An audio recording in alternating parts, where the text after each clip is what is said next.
Hola a todos. ¿Quieres aprender datos interesantes sobre los orígenes del movimiento obrero? Pues vamos a intentar ayudarte. La industrialización desencadenó toda una serie de problemas sociales que conduciría a la aparición de una nueva ideología, el socialismo.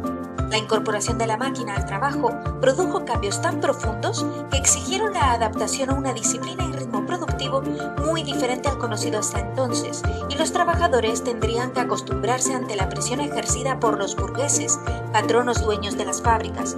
Esto vendría acompañado de unas duras condiciones de vida, caracterizadas por el hacinamiento en infraviviendas, levantadas sin planificación urbana en torno a las fábricas, donde los obreros se veían obligados a vivir precariamente. También unas duras condiciones laborales, caracterizadas por escasos salarios, especialmente en el caso de mujeres y niños, el empleo de mano de obra infantil y horarios extenuantes con una inexistente legislación para la protección laboral, significaba que en caso de enfermar, esto supusiese perder el trabajo. Impensable entonces hablar de vacaciones o de derecho a huelga. Por otro lado, una mala alimentación contribuyó en la proliferación de enfermedades como la tuberculosis o aquellas desencadenadas por las condiciones de trabajo en minas y fábricas. Como consecuencia de la pobreza y la explotación, en este periodo se multiplicó la delincuencia, la prostitución y los problemas asociados al alcoholismo, entre otros. La clase burguesa, que se beneficiaba del nuevo sistema imperante, veía esta situación como algo natural e inevitable en el desarrollo y crecimiento económico de las naciones. Para ellos, los trabajadores eran sustituibles, no eran personas dignas de ser protegidas y suponían un medio para alcanzar su enriquecimiento personal. Pero con el tiempo, la concentración de obreros en fábricas y minas favoreció la aparición de una conciencia de clase, lo que promovió la necesidad de organización para reclamar mejoras sociales y salariales. Así tiene lugar el nacimiento del movimiento obrero y el de un nuevo grupo social, el proletariado. Y bien, ¿cuáles fueron las bases del movimiento obrero? El movimiento obrero experimentó diferentes formas de actuación a lo largo de su historia, que podemos resumir de la siguiente manera. El primer paso sería el ludismo, seguida de la creación de las mutuas de socorro. En tercer lugar, aparecieron los sindicatos obreros, seguidos del cartismo y la creación de los primeros partidos políticos socialistas y comunistas. Y por último, la celebración de las internacionales obreras. Vamos a explicar en qué consistieron cada uno de estos procesos. En primer lugar, el ludismo. Fueron las primeras manifestaciones obreras de carácter espontáneo, que no estaban organizadas, eran clandestinas y de tipo mecanoclasta, es decir, su modus operandi consistía en destruir las máquinas, lo que unía a los trabajadores en un descontento común. Responsabilizaban a las máquinas de la pérdida de sus trabajos y veían en su destrucción una manera de presionar a los empresarios y conseguir una mejora en sus condiciones laborales. En segundo lugar, aparecieron las asociaciones de socorro mutuo. Surgieron como organizaciones solidarias cuyo fin era garantizar la protección mediante seguros de enfermedad, orfandad y viudedad entre los trabajadores, ya que no existía la cobertura oficial.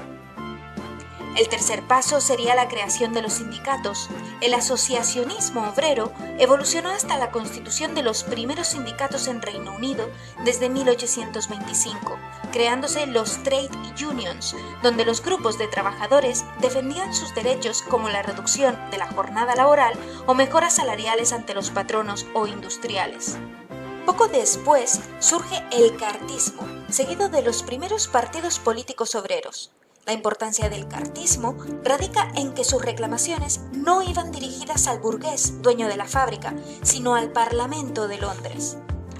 Todo esto podría haber dado pie a que el proletariado tomara conciencia sobre la necesidad de crear grupos con aspiraciones políticas de gobierno, lo que les podría ayudar a mejorar las condiciones y a establecer una legislación laboral que corrigiese los abusos del sistema capitalista. Por último, las internacionales obreras. Fueron encuentros en los que las distintas agrupaciones obreras de los principales estados industriales europeos buscaban aunar la acción de las clases trabajadoras. Se desarrollaron hasta 3 asociaciones internacionales de trabajadores que podemos resumir de la siguiente manera.